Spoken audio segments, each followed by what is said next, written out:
Papinhos, preparem o coração, porque hoje a gente vai falar de um piloto tão bom, tão misterioso e tão assustador que quase tomou o lugar de Kolchak the Night Stalker. O desaparecimento de um escritor, fitas repletas de confissões perturbadoras e um morto que não aceita ficar no túmulo. Sim, nós estamos falando de The Norliss Tapes, de 1973. Eu vou contar tudo pra vocês e segura, porque essa história é pesada.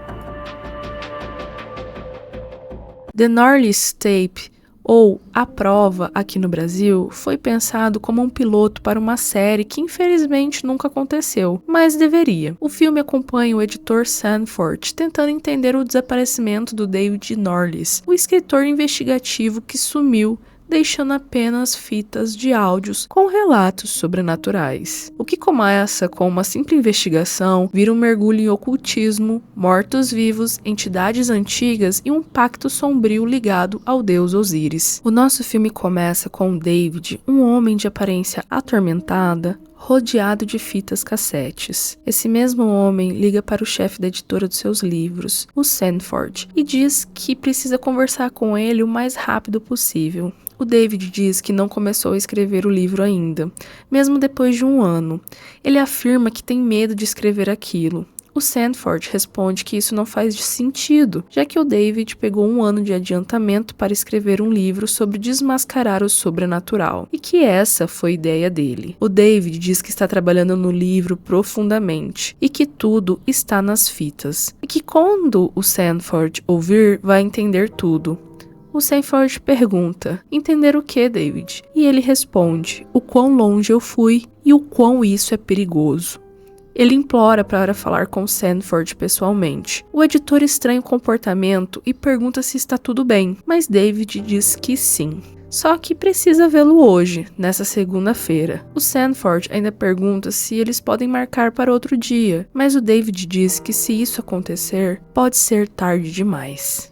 Então Sanford vai até o bar que combinou com David, mas ele não aparece, deixando o homem preocupado. Paralelo a isso, nós vemos o David rodeado por bagunças e roupas jogadas no chão, escutando o telefone tocar, mas sem qualquer reação, como se tivesse sido drenado. O Sanford conversa com George, que é o advogado de David. Ele diz que o escritor não foi até o restaurante, e George fala que David não é o primeiro escritor excêntrico que ele tem que lidar. Mas mesmo assim, o Sanford insiste que algo está errado e pede novamente que George investigue a situação. Dias depois, eles se encontram na saída do trabalho e George diz que pede desculpas para Sanford, revelando que o David sumiu, simplesmente desapareceu e ninguém sabe nada sobre ele. Alguns dias depois, nós vemos o Sanford em um dia muito chuvoso, chegando até a casa de David e investigando com seus próprios olhos. Ele encontra a máquina de escrever de David e um rascunho com os dizeres: "Vou tentar lidar com isso, apesar de agora saber que também nunca termine. Isso tudo que comecei." Sanford vê as fitas sobre a mesa e coloca a número 1 para escutar. Ele ouve a voz de David dizendo, dia 25 de setembro, eu poderia muito bem começar com essa. Minha curiosidade foi açucarada por uma matéria sobre os aspectos comerciais do espiritismo e do oculto. A minha ideia inicial era expor os impostores que estão roubando milhões de dólares a cada ano de suas vítimas desesperadas e ingênuas. Fui atrás desses picaretas e fui muito bem sucedido nisso por algum tempo. Mas então eu encontrei esse negócio com ela em corte. E é melhor descrever exatamente o que aconteceu comigo. David segue dizendo que Ellen se tornou viúva há pouco tempo. Seu falecido marido, James Raymond, foi um escultor de sucesso vindo de uma família abastada. Ele trabalhava em um estúdio em sua propriedade em Carmel. Quando se casou, levou Ellen para morar lá. Ellen passou por uma experiência bizarra e muito assustadora quando procurou David. Logo depois da meia-noite, ela acordada pelo cachorro Holly, que latia desesperadamente. Ellen desce as escadas, pega uma arma para investigar se havia alguém do lado de fora e vai até o estúdio do marido. Lá, ela vê o que poderia ser um zumbi. A criatura ataca o cachorro Holly e o joga longe. Ellen atira no homem e sai correndo do local. Na noite seguinte, ela procura David junto com a sua irmã Marcia. Ela já conhecia o trabalho do escritor com o sobrenatural, e assim que Ellen contou o que houve, Marcia fez contato imediatamente. Ellen explica que a polícia só encontrou o corpo do cachorro com o pescoço partido e as costelas quebradas, e que o sangue no chão também era do cão. David pergunta se ela tem certeza de que atirou no homem, e Ellen diz que sim, que já manuseou armas e que tinha certeza do disparo. Ela também afirma que o homem em quem atirou era Jim, seu marido morto. David pergunta como ele morreu, e Ellen diz que Jim começou a ficar mal e que ninguém sabia o porquê. O médico da família sugeriu exames na clínica Fraser, e então descobriram que ele tinha uma doença terminal no cérebro, chamada doença de Pick. Sem cura e sem tratamento, causando mudanças repentinas em seu comportamento, ele acabou numa cadeira de rodas e não conseguia mais trabalhar. David, nesse momento, pergunta se Jim teve envolvimento com o sobrenatural, e Ellen confirma. Ela conta que levou Jim a uma exposição onde conheceu a Madame Jekyll, cujo trabalho envolvia também o lado oculto. Ela possuía objetos com poderes e afirmou que poderia curar Jim. Ele acreditou. E David pergunta se Jim deu dinheiro a ela, mas Ellen diz que não, que inclusive ele nunca pagou pelo anel que recebeu, um escaravelho egípcio do deus Osíris, ligado à imortalidade. Jim fez um acordo com a Madame Jekyll e parte dele envolvia o anel. O David pergunta qual acordo era esse, mas a Ellen não sabe explicar. Ele também pergunta sobre o anel e ela diz que foi enterrado com o marido, porque foi assim que ele exigiu. No outro dia, David almoça com Marcia, a irmã de Ellen. Ele a acalma dizendo que vão investigar tudo.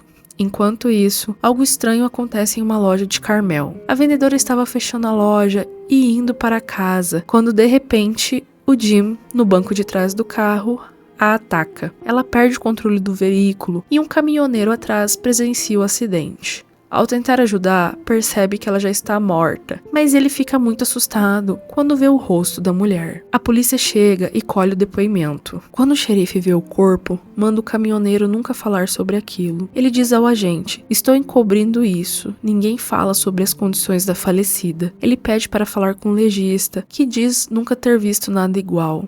A causa da morte é estrangulamento com força sobre-humana e o sangue totalmente drenado. O xerife teme que os jornais chamem o caso de vampiro. O David marca o encontro com o xerife para falar sobre a Ellen. O xerife debocha e diz que Ellie deve ter atirado num mendigo qualquer. David pergunta sobre a mulher morta no acidente, deixando o xerife muito desconfortável. David vai embora e reflete sobre a ligação entre os casos. Ele vai até a mansão dos Court. Ellen diz que está tentando vender o local e que dispensou todos os empregados. David recomenda que ela fique num hotel e ela aceita. Eles vão investigar o estúdio de Jim. O sangue do cachorro ainda está lá. Depois, eles vão ao túmulo e abrem um caixão.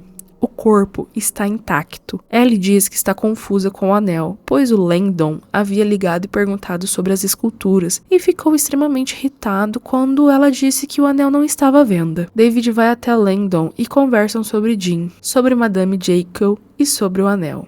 O David revela que o anel está na cripta. À noite, Langdon vai até o local, mas o corpo não está mais lá. E Jim aparece e o mata. David visita Madame Jekyll. Ela diz que não pode falar, mas David insiste. A médium então diz para ele ficar longe da propriedade dos Court, porque ali é a casa de Sargot. David busca Ellie para investigar novamente. Eles descobrem uma peça estranha no estúdio. Jim aparece e ataca os dois. Eles fogem, atropelam e sobrevivem. Eles vão até o xerife, que continua desacreditando. Vão a jazido e o Jim não está mais lá. A Marcia chega à cidade. Quando vai para o hotel, acaba sendo atacada pelo Jim. O dono da pousada chega, mas não pode fazer muito. Ele liga para o xerife e pede ajuda, só que o xerife os manda ficarem em silêncio. O David descobre que existem túneis secretos sobre o estúdio, usados na época da Lei Seca.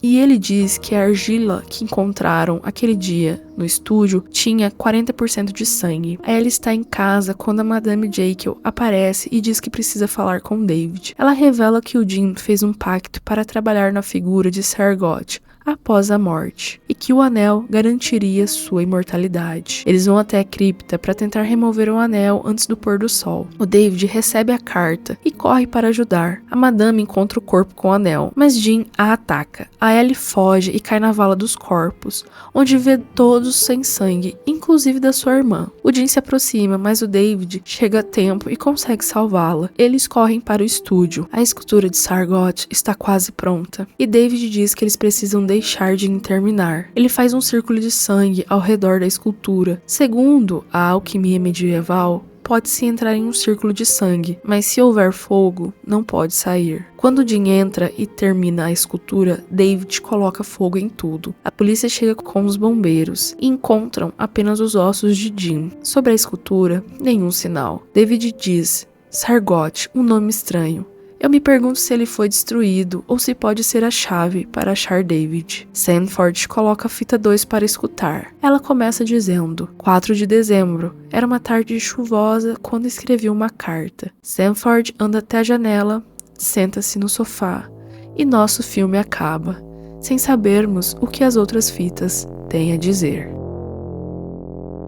Algumas curiosidades, meus papinhos. O piloto foi criado pelo mesmo roteirista de Kolchak, The Night Stalker, o Richard Manson. A ideia era transformar o The Norlist numa série investigativa sobrenatural no exato estilo de Kolchak. E a maquiagem do zumbi do Jean foi considerada extremamente avançada para a TV de 1973. O filme tem fortes inspirações em casos reais de charlatanismo e ocultismo da época. A entidade de Sargot nunca mais apareceu em nenhuma produção. Um vilão que acabou perdido na história. E o final aberto ele foi proposital, esperando a aprovação da série, que nunca veio. Só que muitas ideias desse piloto foram reaproveitadas em Kolchak e até em X-Files, décadas depois. A minha opinião, meus papinhos, sobre esse filme é que se você gosta de mistério e de terror dos anos 70, esse aqui é uma ótima pedida. Eu fiquei presa do começo até o fim. Toda hora que aparecia um mistério novo, eu queria saber por quê, o que estava acontecendo, como que aconteceu isso.